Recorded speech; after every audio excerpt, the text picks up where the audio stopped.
at the University of Bristol. Filippo, thanks for taking the time to share your expertise with us. I mean, 12 failed attempts at electing a president in Lebanon in the past 2 years. It's actually not that unusual in Lebanese politics. Just tell us a bit more about why this process is so challenging. It has always been challenging in Lebanon to make any significant process at the political level, especially through, this kind of institutional systems. The reason being that the political system of Lebanon is primarily based on a consensus, on a political consensus among all groups. And that consensus is very hard to reach when the political parties and confessional groups are so divided as they have been for the past years. Today, it seems like there might be a breakthrough in this process. The next election procedure will take place in the next hour or so, and there are significant chances that they will find an agreement in the figure of Joseph Aoun as the next president of Lebanon.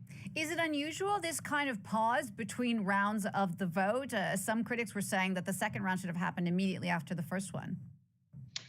Honestly, I don't have a recollection about previous elections about these pauses. I was just reading now, and this is not confirmed, however, that there seems to be contact between the front-running candidates and members of the parliament. And probably that means that there are, in fact, final negotiations among members of the parliament and the candidate to make him more appealing to the members of the parliament that haven't voted for him yet.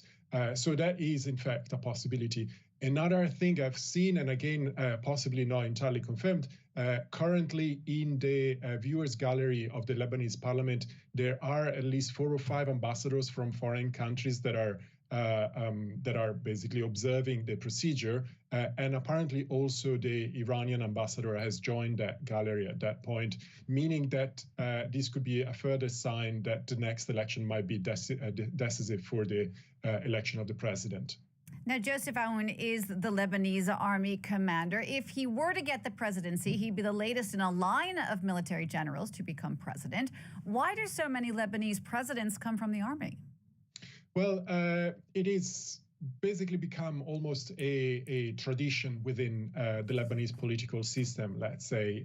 The Lebanese army is a symbol of national unity, and not only the Lebanese army itself. Is in fact the institution that brings together these different confessional groups of Lebanon, and has been respected across sectarian affiliations, confessional affiliations within Lebanon for all its history. So electing a president that is also the former chief of the army of the LAF, the Lebanese Armed Forces, basically perpetuates the idea of national unity.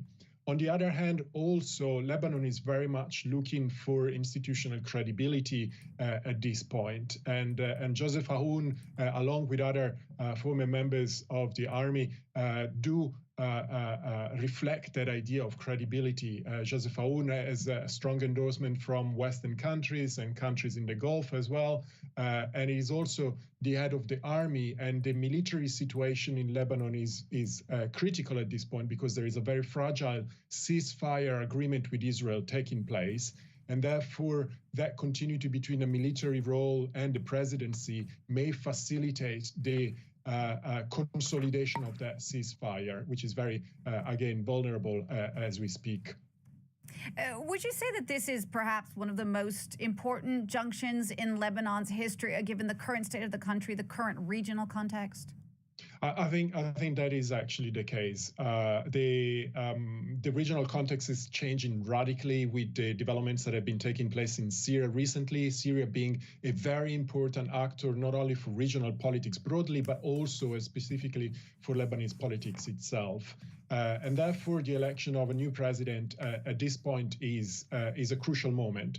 Hezbollah has been significantly weakened as a domestic and regional actor by 13 months of war with Israel, meaning that, again, the regional context and the political architecture both of Lebanon and the region is changing. And therefore, the election of the president now is especially significant given the continuously changing context in that sense. Although we shouldn't overstate the fact that the Lebanese president is an important symbolic and leading figure, but the problems of Lebanon are far greater than what only the president itself can address. There will need to be further development at a political and social level for those problems to be properly addressed.